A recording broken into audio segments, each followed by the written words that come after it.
Hello and welcome to the final part of the pathfinding tour. So where we're at this point, we have our path data, we've optimized in terms of its storage there, we've got it working across different resolutions, we have our pathfinding working. We have that working with different sets of path data there, we have optimized that, and we've also set up interfaces for synchronous and asynchronous versions. So where we're going to go next with this is a couple of finer little bits so that we've got some really essential pieces in place for this. So the final bits I want to set up are, first is going to be a super basic navigation system. So something that's managing to follow the particular paths. And then we're going to take a look at something called shortcutting. So with paths, if we go and take a look at them, when we generate it, there's a lot of entries there. We've got a lot of markers here, and there are sections here where we could filter these out. We could turn these into straight lines. And so that's something where we want to do, and there's two stages we can do that at. One is at the pathfinding stage. So in the pathfinding stage, we can take the path and filter it. Now we've got actually 2 points we could do that at. So once pathfinding's generated this path, we could go through and post-process it, so filter it at that stage. It also can actually be done during the pathfinding process itself, and that's actually a variant of A star known as theta star or theta A star. So it does a little bit of extra work when it's processing nodes to see if it can find those shortcuts, so line of sight paths.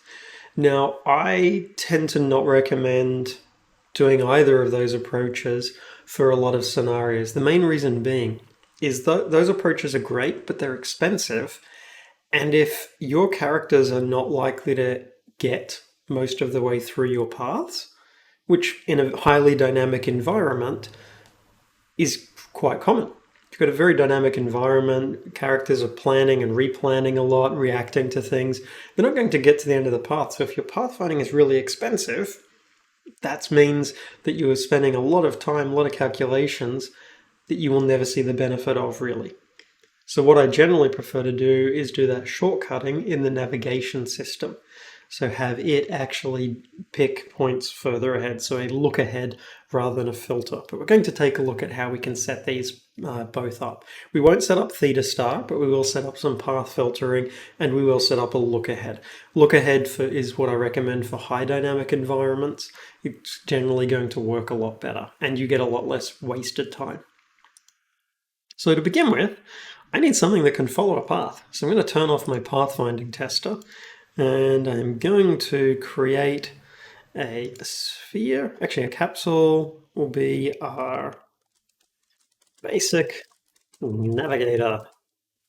And let's make sure they are properly on the ground and on the ground in somewhere where they actually are going to be able to successfully move around. So let's start them up on the hill a bit there. That looks good. So we're going to create our basic navigator. And so the basic navigator is going to need to know a target and the path data that it's using. So we're going to give it those two things. This is going to be a destination marker. It's also going to keep track of if it's currently got a path. So it's going to have a list of path data node, path. So if path is equal to null, then we want it to perform a path find. So it's going to only use the synchronous path find, and it's only going to be doing very short range ones. So what we would be saying then is our pathfinding manager instance request path synchronous. We need to give it the UID, so the path network we're using. Start pos, well, that's our location. And we have our target marker So our destination marker and its position. Then we have our cost calculation function, which for that I am just going to use the exact same one as from our tester. And we've added that in. Format that a little bit so it's a little bit nicer. And then we also need to provide out path. So every update, if path is null, then we'll perform a path find. We will also keep track of previous destination. And what we will do is previous destination is equal to destination marker position. So if path is null, or if previous destination, so our distance essentially, vector3 distance, previous destination, destination marker position, and if that is greater or equal to our destination moved threshold. So we want to be able to know if our destination has changed. So be able to then say public float destination move threshold, and we'll make it 1 meter. It has to have moved a reasonable amount. And these could also all become serialized field. So that's good. So if we have no path or the destination has moved, and actually we can probably just do that as has the destination moved. So if the destination has moved, then repath. So we need to know which marker in that path we're heading to. So, okay, int target node set to -1. But then here, if we successfully found a path, so if path is not equal to null and path count is greater than 0, then target node is equal to 0.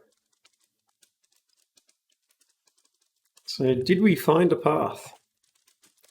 Did we find a path? So then we can check down here if we've actually got a path that we're moving towards. So here, if we're moving towards a path, then what we would do is first we'll do our movements. We're going to need a speed as well. So float move speed, which will say the move speed is reasonably fast. 10's a fairly decent move speed. So at a move speed of 10, what we want to do is get our target position. So our target position is our path, target node, world pos. Now we actually probably are a bit offset from this. So that's often a thing we also need to store.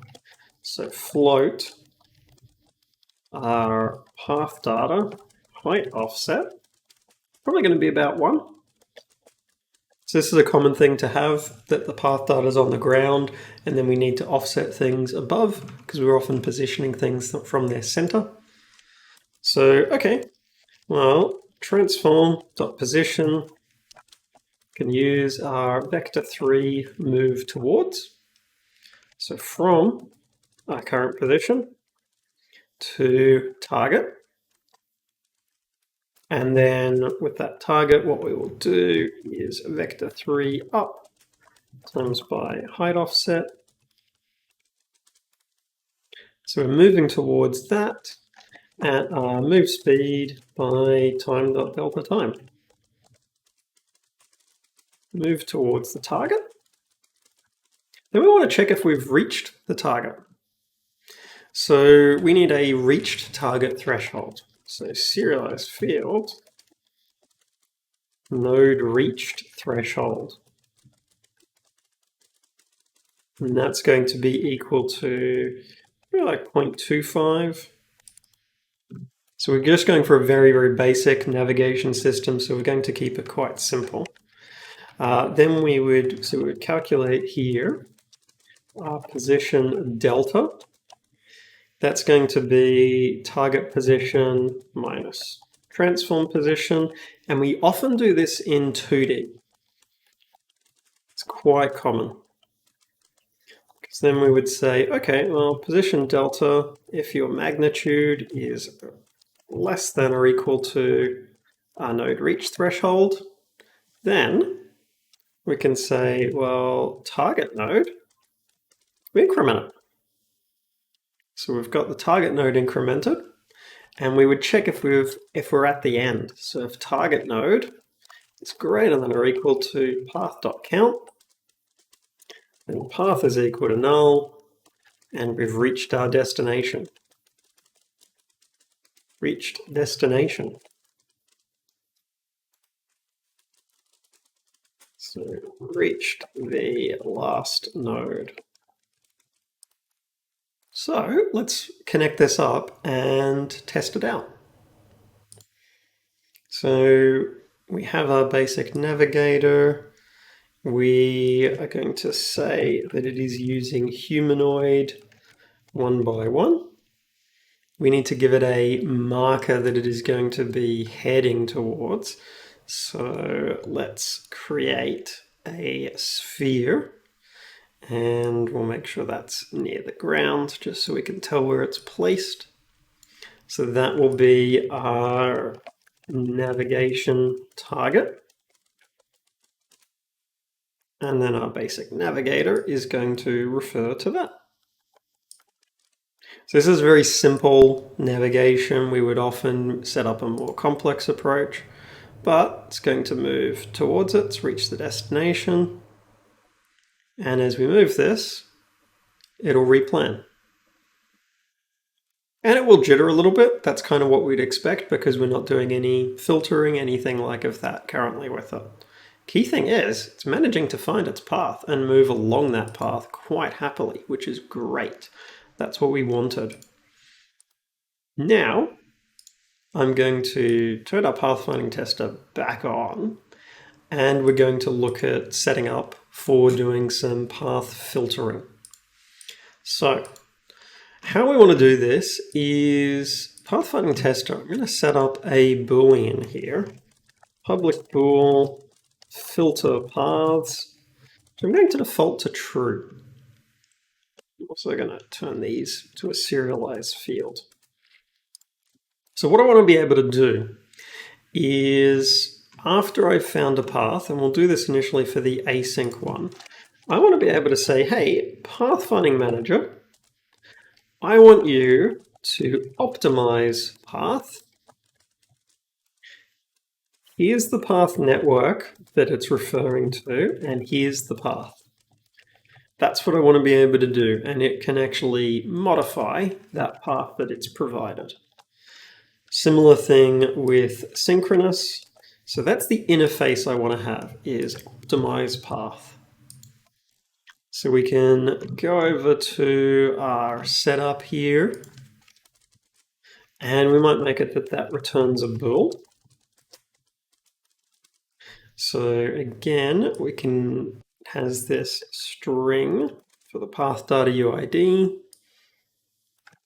There's a list for the path. And by default, I'm just going to return false. I will move this so it's properly above our setup here, so it's clearly standalone. I'm going to need to be able to retrieve the path data because we will need that. So we retrieve the path data. If we have failed to retrieve that, we return an error. So now we need to optimize this. So the way we go about optimizing this is we need to, if we look at the logic, I need to be able to say, okay, int current node is equal to 0, then for int current node 0. Actually, what I would do, probably do this slightly scarily as a while current node is less than path.count. So then what I want to do is I want to look ahead. So I want to be able to keep looking ahead from this node until I know that there is, I've hit a point where I can't just simply connect things up. So what I would want to be able to do is int next node starts at current node plus 1. Then this would go, well, for so while int next node, so if we say next node,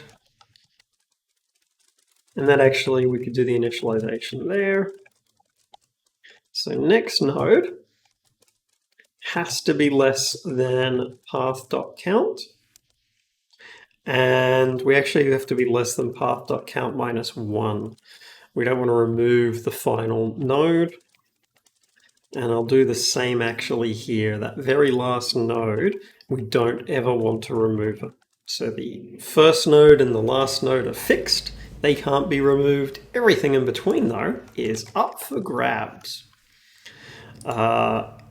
So then we update the next node. Scan ahead for reachable node. So int farthest reachable node is equal to current node plus 1. So then we would check. And actually, we don't need to check plus 1. We would check plus 2 because the next one we know already is reachable. So we would be needing to be able to say, okay, well, if path data can directly, essentially what we're trying to say is can walk between path current node to path next node. If I can, then farthest reachable node is equal to this. Otherwise, we break. So we're essentially finding the farthest segment that we can possibly reach. Once we've done that, so we know how far we can actually look ahead. So we could check and see, can we actually remove stuff? So we want to remove everything between current node plus 1 and farthest reachable node minus 1. So that would be, num nodes to remove, or if we look at just actually writing the remove code, we would do path remove range, and we're removing from current node plus 1 to, well, the node that we remove up to is farthest reachable node minus 1. So that number of nodes, num nodes, is equal to farthest reachable node minus current node. So if we think about it, farthest reachable node is the last one we can get to. So let's say we had a setup, and this is stuff where it can be easier if you write things out. So 0, 1, 2, 3, 4, 5, 6. So let's say we are currently at current node is 1. Farthest reachable node is 5. That means we want to delete the things in between. So we would do 5 minus 1 minus 1, because we're removing from current reachable node plus 1, we're removing 1, 2, 3 nodes. So num nodes. We can then check with this of f num nodes is greater than 0, because obviously if it's not, we shouldn't remove stuff. So that's good. And then current node, well, current node should increment. So we should be able to go plus plus current node. And then we'll return true. So check how many nodes we would remove. Check if there are nodes to remove. But now the key thing is we've got to be able to answer this question. Can we walk between stuff? Because we need that for the navigation as well. If the navigation is trying to shortcut, it needs to be able to look a few nodes ahead and go, well, can I just walk to that spot? So that's something where, to answer that question, we need to be able to ray trace through our path data. So the way we ray trace through our path data is a really clever approach. We can actually use something called Bressinum's line drawing algorithm. So back in the early days of computing, we needed efficient algorithms for being able to draw things like lines. And Bressinum's line algorithm provides us with a really efficient way of doing that. So that's what we're going to be able to use. So we're going to have something where public void or public bool can walk between, and we're going to need to give it the path data. So we give it path data, then we give it start node, we'll just call it start, and path data node end. And by default, we'll say no. So, okay, now we need to set this function up and we need to use Bressinum's line drawing algorithm for this. So this is going to be something where I am going to need to refer to stuff for it because I do not remember it off the top of my head. I've implemented it a bunch of times, but I don't remember it by heart. Okay, so we're ready to set up our algorithm here. So we're going to be using, as I said, Bressinum's line drawing algorithm. It's very efficient, it's well understood, it's been around for a long time. So the code for it, and we'll chuck in a link for this as well. First thing we need to be doing with this is we need to sort our start and end nodes because we need to know which one is first typically. So that's something we often find with this, that we do need to know which one essentially comes first. So what I would be doing is, firstly, I'm going to just work out the delta in positions between these two. So what I would be doing is delta x is start, so end gridpos.x minus start gridpos.x, which that's fine, except we might have our end is before our start.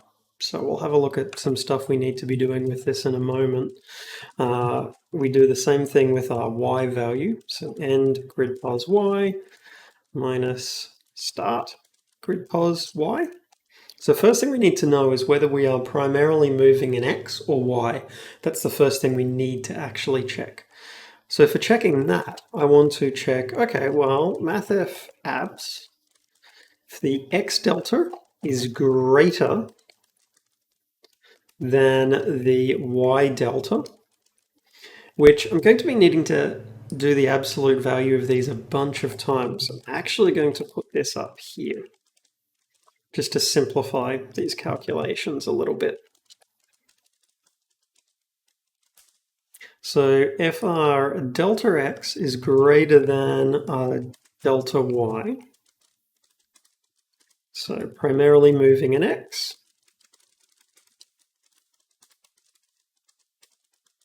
otherwise we're primarily moving in y.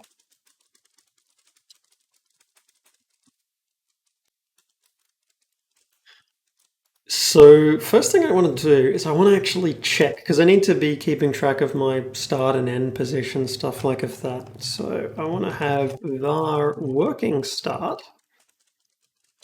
So if my start gridpos x is less than my end gridpos x, then working start is just start, otherwise it's end. And then working end, I do largely the same logic, but I flip what I'm storing in here. Now, for primarily moving in y, we flip what I'm checking here. Rather than X, we check Y. So that's our initial starting point. So that's good. Then what I want to do is I want to initialize my X and Y values. So int X is working start, grid pos X, and int Y is working start, grid pos Y, because that will be the same for both. And then what I do is, so Bressenham's line algorithm has this decision parameter, usually referred to, you just see it written as D. So that, the way I calculate that is 2 times my delta Y minus my delta X. Then my core loop for Bressenham's. So I have int, and then I would be looping here where my X, and this I can actually just bring directly into this. So looping the X, starting at gridpos.x, X is less than or equal to working end gridpos.x, and we add to it. And this is why we had to sort them, because otherwise if we actually needed to head backwards, so we needed to head in negative X, this wouldn't be doing that. We'd be running into issues. So we just swap them. That way then we're always incrementing. And for this, we're just checking if there's a connection. So there's not any directionality that matters there. Whether we're checking left or from start to end or end to start, doesn't matter. We're just wanting to know, is there a connection there? So this is my for loop. So the first thing I do is I actually do my check. So I would be saying, okay, well, f path data get cell or get node, which yx is the order I use there. So essentially, if that's not walkable, return false. Point is not walkable. Then I update my decision parameter. So this gets changed, and what we do is we add 2 times our delta y, but we only do that if our decision parameter is less than 0. Otherwise, what we do is that means it's then time to move in our y-axis. And so this is why it's our decision parameter. It's deciding whether we're just still moving in one axis or whether we're moving in another axis. So, okay, we've got our decision parameter. We've checked if it's less than 0. If it is, we update it. Otherwise, then in this case, we say D is plus equal to 2 times delta Y minus 2 times delta X. So this will work for moving in X. Then all that changes when we go to do this for moving in Y, and I'm intentionally just bringing all of this down here, essentially everywhere we had X, we change it to Y. So all of these things, so our deltas, everything that we're working with, we just swap the values. So X becomes Y and vice versa. So that we add delta X, that increments X. So it's a reasonably simple algorithm in terms of the logic that we need to be using for it. So that looks pretty good. So let's test that. One of the things I have done is I have tweaked the debug display so that it is going to be a little bit of a clearer indicator of where the paths are going and where elements are being removed. And we can see we have a big chunk of section here, and it's fine that it's cutting through terrain because that's something where we're happy to allow that, because the movement, the conforming to the terrain is actually a separate sort of process there.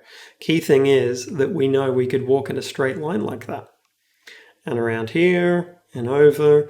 So we have greatly, greatly reduced the amount of data in this path, which is excellent. So we've significantly shortened that path. So, okay, that's pretty cool. We've done that in terms of an optimized path option that we've got. What about doing that on the actual Navigator? It could do a look ahead as well.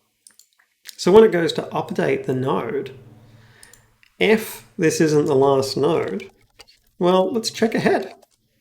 So we'd give it a distance that it could scan ahead. Look ahead. Range. And we might say that that's 5.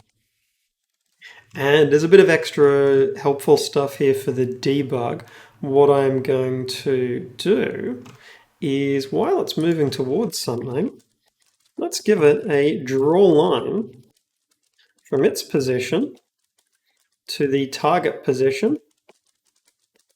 And we'll color that green, and we'll only keep it there for actually, probably don't need to keep it there at all. I can make that target position.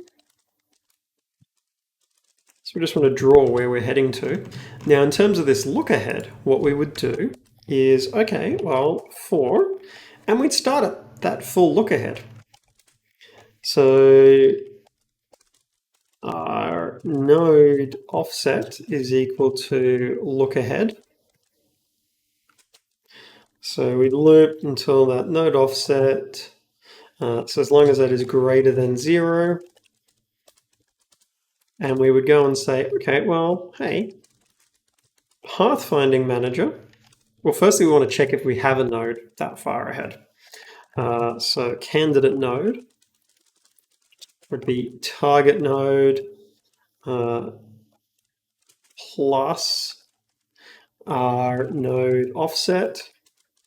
If candidate node is greater than or equal to path.count, then we skip. So we don't check a node that doesn't exist. Node doesn't exist. Otherwise, we then do check it. So we can say, hey, Pathfinding Manager, can I walk between my current node? So my current node is going to be my target node -1.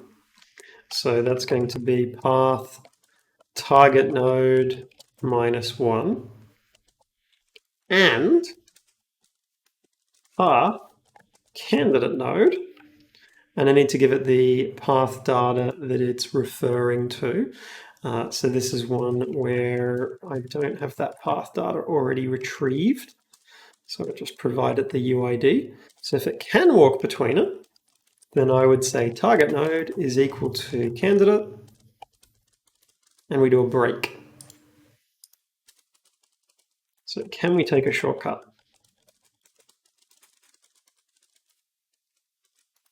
And then that just means we need a slightly modified version of our can walk between, which handles being able to be provided with a string instead. So this handles having a string path data UID. You can use same logic we've used in a bunch of ones for retrieving that path data. So automatically it'll be a thing of if it can't actually retrieve that, we return null.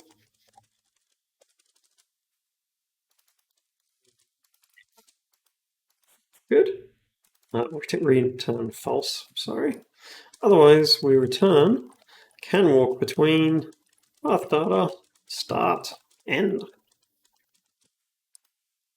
So that's going to allow us to just easily have it be checking a little bit ahead. So I'll turn off the pathfinding tester and we'll turn back on the basic navigator. And we'll be able to see, so it's going to head towards this target. I'm going to move that target a little bit away for it. So if we run, it should mean that, so it's following a little bit ahead. We can see it is definitely skipping further ahead with ones. And likely what we'll find is its movement will tend to be Still a bit janky, but it's still going to be able to go a little bit better. We could increase its look ahead. So if we take our navigator and that look ahead, allow it to look maybe even 10 nodes ahead.